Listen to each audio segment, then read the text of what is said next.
Well, it isn't often that you'd mention geocaching and nuclear fallout in the same sentence. So what's that all about then? Come with us.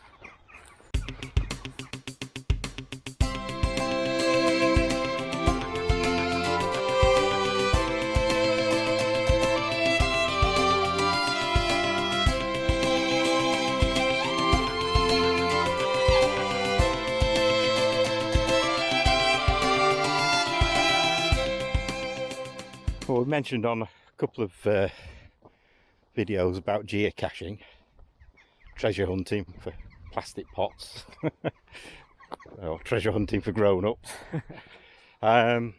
We've got one or two caches around, and we're just going to check up on one because it needs a bit of maintenance doing to it. So we thought we'd take you along for the ride, or the walk, or whatever. It's one of our most popular geocaches, isn't it? It's been out for quite a few years now, and it's visited regularly. And in geocaching, people can give favourite points for caches that they've enjoyed visiting, and this one gets a lot of favourite points. It's something different, isn't it? It's a bit of history to it, as usual for our videos and caches, but yeah, something quite different.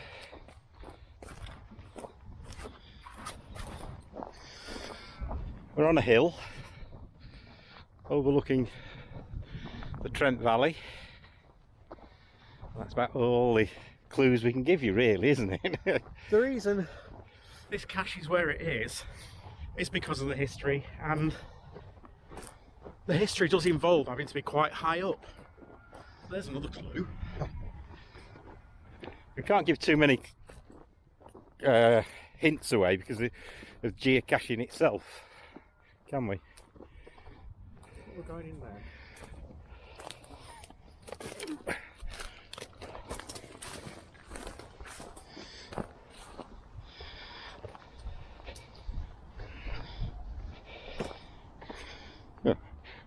There's a path.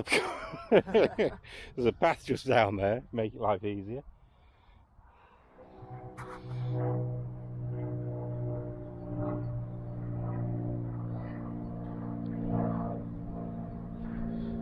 Lovely view.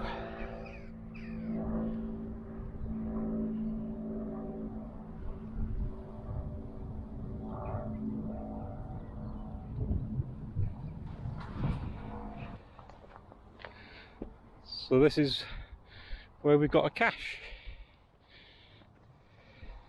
A little bit different. Not your regular run-of-the-mill cache. We've got to take this off.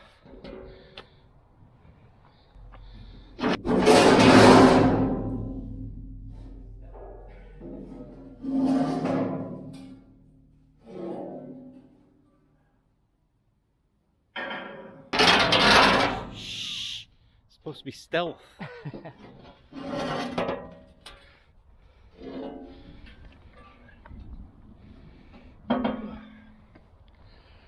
We'll use it for climbing. All the way down there.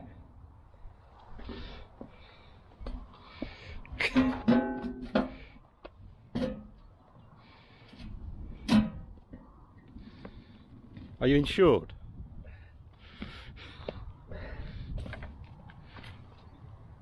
Tell you what. Boomy hips. No. Ow. Me knee. No. Me arm.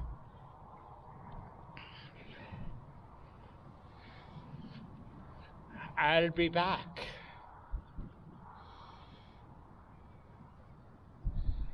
You come in. Well, when you get down.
I'm here.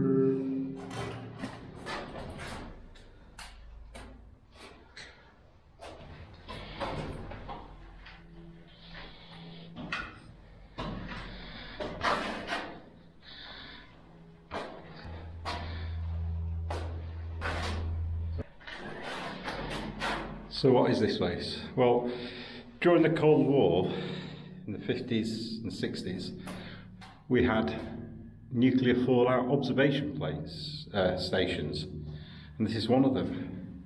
Looking over the Trent Valley, it was designed to be home to some volunteers. There's a sort of a bedroom, living room space.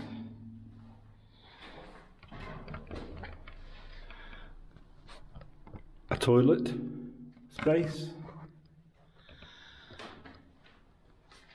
I don't think the acoustics in here are going to be too good, so we'll tell you more about it when we're back up on top.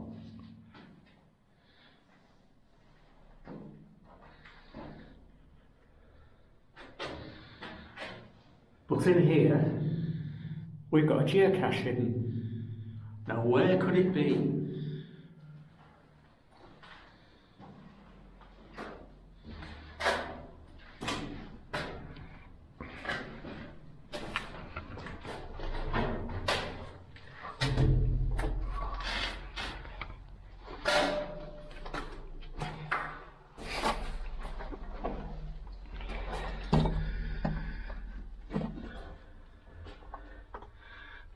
Why do you into that little hidey hole? So this is what our cache is.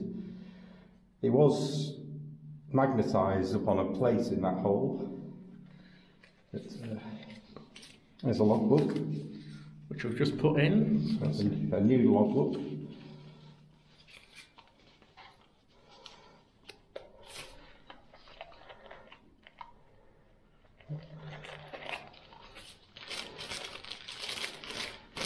Put it in a plastic bag just to make sure it keeps dry. It's not too bad down here, surprisingly. Now we've been down before and the lid's been off, hasn't it? And it's been quite wet after heavy rain. Bits of rubbish in here, but that's only to be expected, I suppose, unfortunately.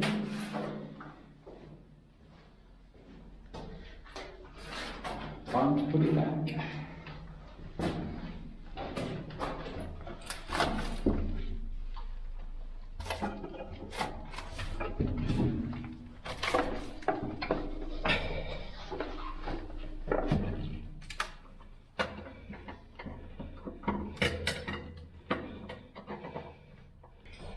Just tucked in behind there, should be fine.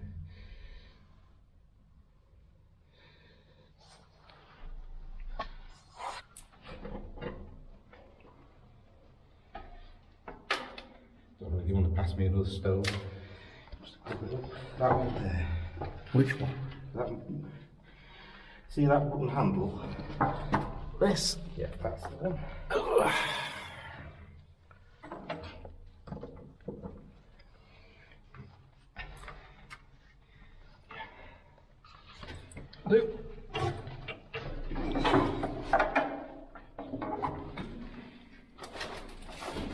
I'm surprised that the original plate is still here after all that time.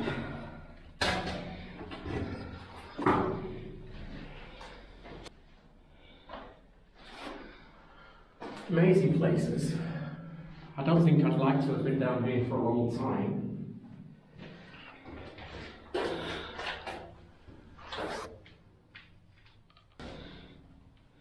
Controls here. Pipe work.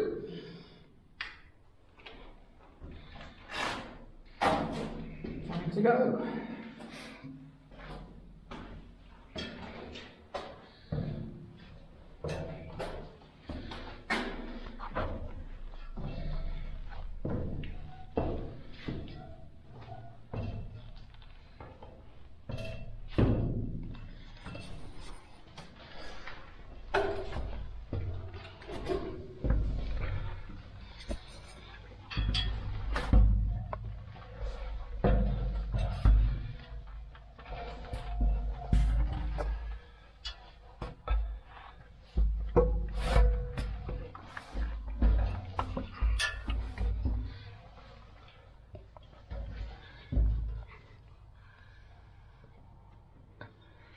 Oh, I've got to get a foothold.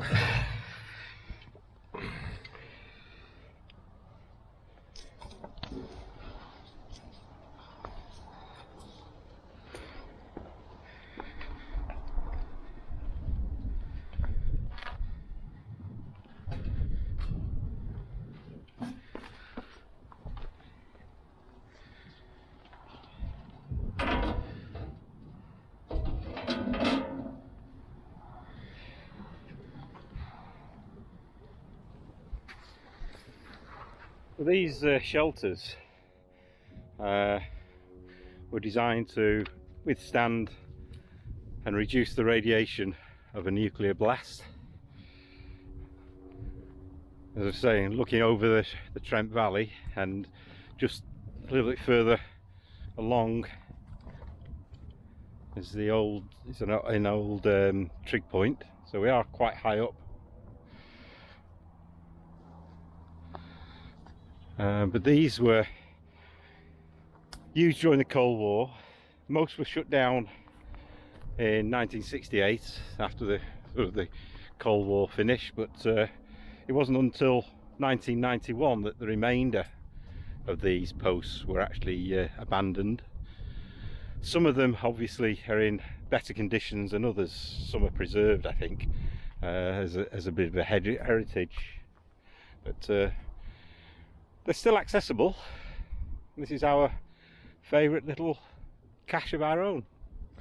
A lot of them are on private land, so you can't actually get to them without permission. But we had permission to put a geocache here, which was good, and for people to come and find it. Some have been bought and actually converted as well, and turned into homes and holiday lets, amazingly. Not sure I'd want to stay down there. As I said Airbnb? I wouldn't like to stay there long term, especially with nuclear war raging above. I don't think I'd like to think I was trapped in there, to be honest. Would you? But obviously these are crop fields, and there's the edge is you're able to walk along the edge, so there's no real problem. The farmer was quite happy for us to maintain that sort of countryside code, and happy for us to put it here. So that's another little bit of history for you. We actually got out. Obviously no dogs, because we won't get them down there, or we won't get them back up. That's an idea. Kennel. A kennel. A kennel. There's just one thing now, isn't there? Home for coffee. Sounds a good idea.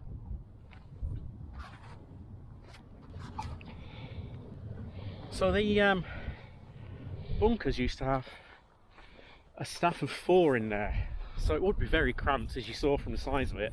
I mean, that one had 3 bunks in there, 3 beds in there, so I presume at some point there were 4. Well, no, I'd imagine somebody's on observation all the time. Oh yeah, so three sleeping, one on shift, one on watch, and then change shifts, whatever. But yeah. While we're having coffee, we'll tell you a little bit more about the history of them, how they came to be built, how they were tested.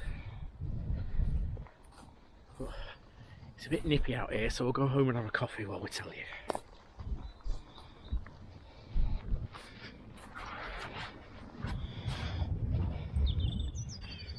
So we're back at the car now, and that hill there is where the bunker is. You wouldn't know it was there, would you?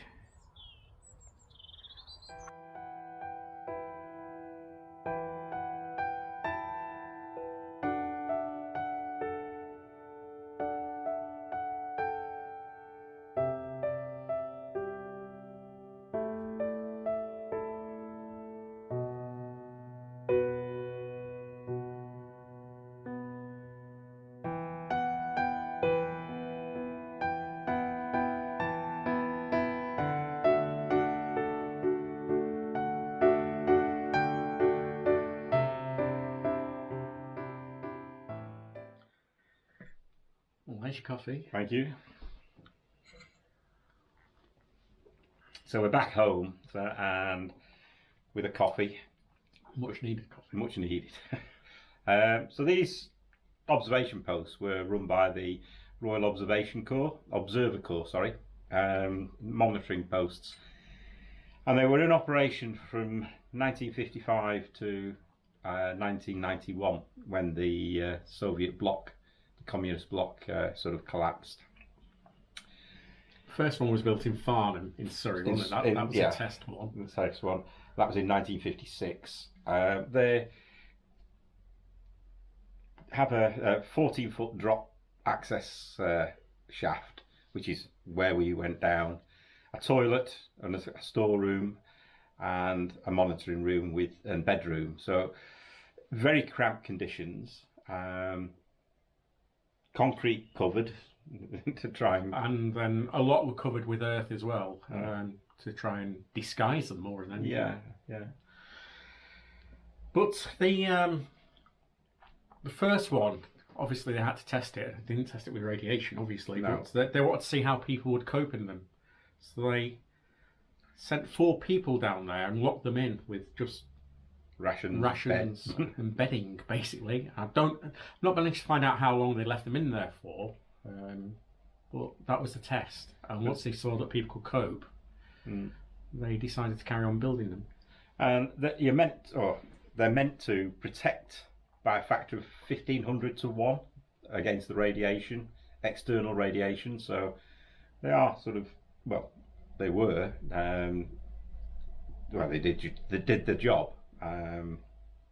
So that's our little cache. Our little geocache, and we like to put them out in unusual places, don't we? We try. We've had them out. We've had them underwater before. We've had them in tunnels. Well, we've shown the one where the underwater one was. So, but that's geocaching again. It doesn't just have to be a little box out in the countryside or in a town. It can be something different.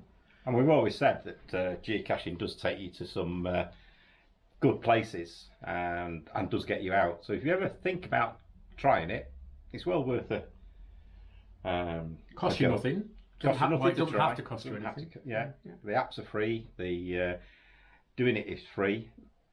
Some of them are that you have to be members of the website, don't you? To find. But a lot of them are okay. But, so that's it. If you need any more information about geocaching, give us a shout. Give us a shout or have a look at geocaching.com. And that's it. Yeah. So thanks for watching. Cheers. Cheers.